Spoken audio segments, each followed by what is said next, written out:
Bryce Young, the midget that is currently the QB1 for the Carolina Panthers. This is Sports Guy talking that you guys are watching and listening to. I am Dustin Tran, your host, as I am here today to talk about the impact that Bryce Young could have for the Carolina Panthers. Frank Reich has already named Bryce Young the Week 1 starter, as he is supposed to be the present and the future. The Carolina Panthers gave up a fortune to move up in the 2023 NFL Draft to select Bryce Young with the number 1 overall pick. Before I say anything else, though, I want to present you guys with a topic question. So, here it is. Will Bryce Young ever live up to the hype? And it's going to come down to whether or not Bryce Young can stay healthy in the NFL. When you talk about Bryce Young, what do you think about with this guy? You think about how this guy is a playmaker. You think about the fact how Bryce Young is excellent in the RPO game. You think about the fact how Bryce Young is elusive. You think about the fact how Bryce Young is decisive. You think about the fact how Bryce Young is super accurate with the football. With all that being said, though, I have doubts about Bryce Young being great for the Carolina Panthers. And I'm hoping that I'm dead wrong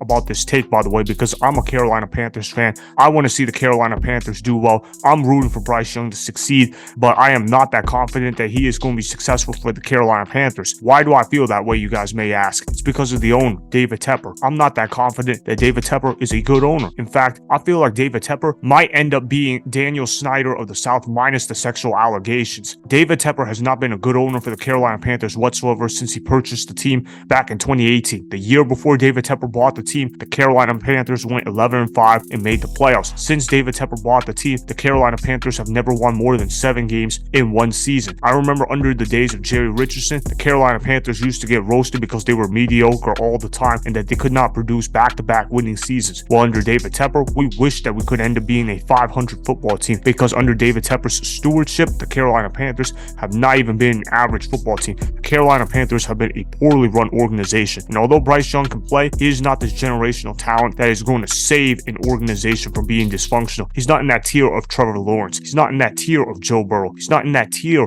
of Patrick Mahomes. He might be a good quarterback, but he's not going to single-handedly drag an organization out of poverty. He's kind of closer to Tua Tagovailoa in terms of skill set. When you look at Bryce Young, he could be a solid quarterback. I think he could be a top half quarterback in the NFL. I think he might even be a top 10 quarterback some years in the league. But I'm looking at this draft class, I'm thinking, man, the Carolina Panthers just passed upon 2 guys who are going to be superstars in the National Football League, particularly in CJ Stroud and Anthony Richardson. The reason why I love Anthony Richardson so much is because he reminds me a lot of Cam Newton. He's got a rock for an arm. He's so big as an athlete, and he's a power runner, and he's a hard worker, and he's paired up with Shane Steichen, who has had work with a guy like Jalen Hurts. So if you think that Anthony Richardson is a bigger version of Jalen Hurts, that's going to work out really well for the Indianapolis Colts, which is what I'm thinking is going to happen. And then as for CJ Stroud, yeah, he's in a bad organization too. He's on the Houston Texans. Their organization is poverty as well. However, why do I share more confidence for CJ Stroud than I do for Bryce Young? Because I think CJ Stroud is a much better passer than Bryce Young. I think CJ Stroud can make any throw on the field. If you ask him to throw a screen, if you ask him to throw a corner route, if you ask him to throw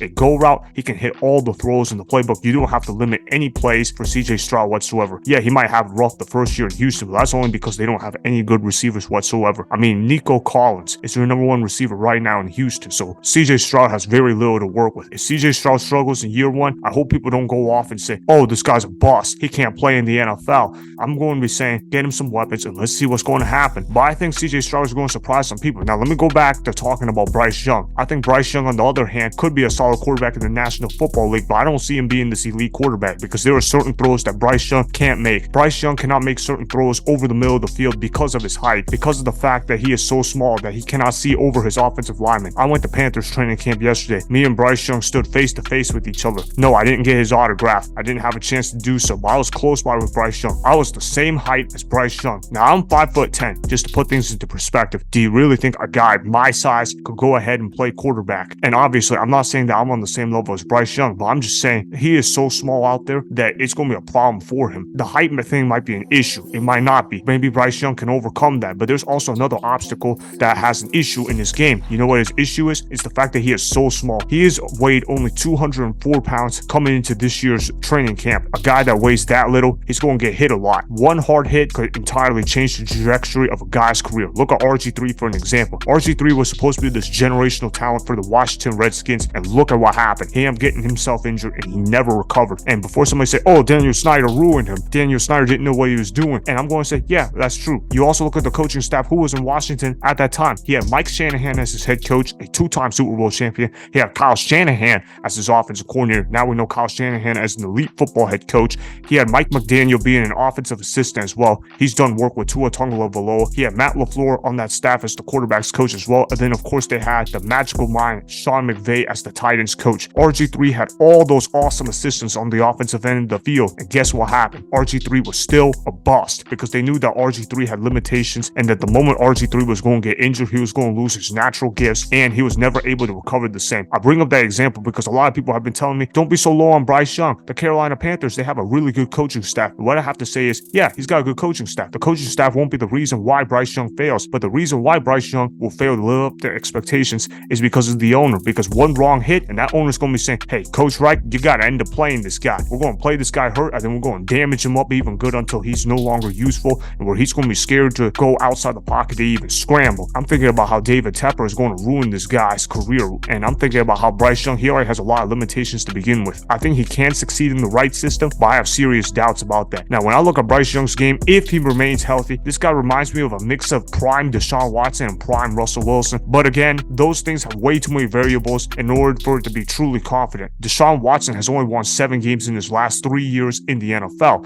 Deshaun Watson is a guy that used to put up good numbers, but I know that he's had a lot of problems off the field. But even when he's been on the field, he hasn't really been that good of a quarterback in recent memory. And then, of course, there's Russell Wilson, where he was a Super Bowl champion and where he played really good football in Seattle. But then we saw him go to Denver, and where he was asked to carry the franchise, he played even worse than Teddy Bridgewater, which is saying something because Teddy Bridgewater is out of the NFL right now. Russell Wilson is lucky that he signed that contract at the time that he did, because if he didn't, people would be screaming for him to get out of the NFL and that he's washed. Russell Wilson was a good player in Seattle, but he was only a good player because of the system around him. So I'm thinking about how Bryce Young, he's going to have the right scheme around him. He's going to have the right players around him in order to be successful. Those are way too many variables. Do I think Bryce Young could be successful in year 1? Possibly. But when you talk about number 1 overall picks, you want them to have better years than just have a good rookie year. Otherwise, we're talking about Baker Mayfield 2.0, where Baker Mayfield had a really good rookie year, and then after that, he just never improved his game whatsoever. When you talk about Bryce Young, we don't want that to happen with Bryce Young. We want Bryce Young to take steps forward. We want him to be able to develop into the next Cam Newton, into the next Patrick Mahomes. Okay, that's going a little too far, but the point of the story is we want Bryce Young to improve constantly, year to year, day after day, game after game. It's that simple with Bryce Young. And Carolina, they've actually done a pretty good job surrounding him with weapons because they've got Adam Thielen, they've got DJ Chark, they've got Miles Sanders running the football, they got Chuba Hubbard as a backup running back. Carolina Panthers have actually done a pretty good job surrounding Bryce Young with weapons, and they've got him an all-star coaching staff. If Bryce Young goes out there and wins Rookie of the Year and takes the Carolina Panthers to win the NFC South, I would not be surprised if he would be able to do that. However, I have concerns about Bryce Young after year 1. I just think that Bryce Young doesn't have that much room to grow in his game whatsoever. He is what he is heading into the pro game. I think one injury is going to screw over Bryce Young's NFL career. That's what I'm predicting. And also, I want to make a prediction for how the Carolina Panthers are going to do this year. Even though I'm a Carolina Panthers fan, I don't have us winning the NFC South, but that's only because Bryce Young will end up getting injured and miss playing time on the football field this year.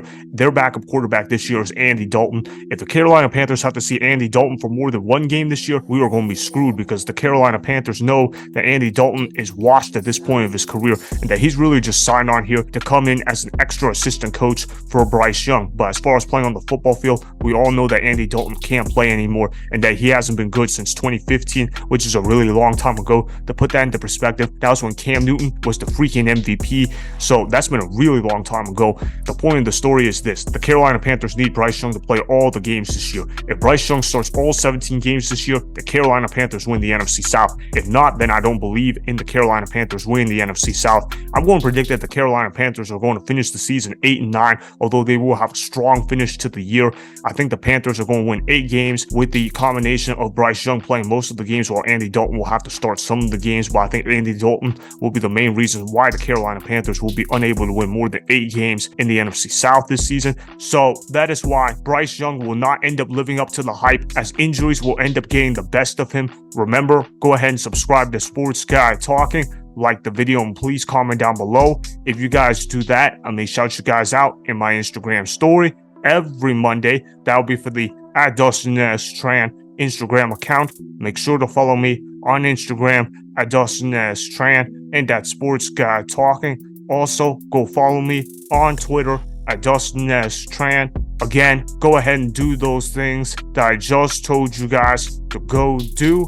Hopefully, you guys enjoyed the content that was just produced. Peace out.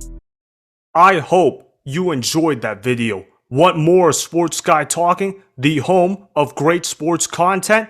Make sure you click that subscribe button to get the latest from Sports Guy Talking. Go ahead and like the video. Comment down below. Check the description box on the video in order to follow my Instagram and Twitter. Also, be sure to check out more of the best clips from the YouTube channel, Sports Guy Talking.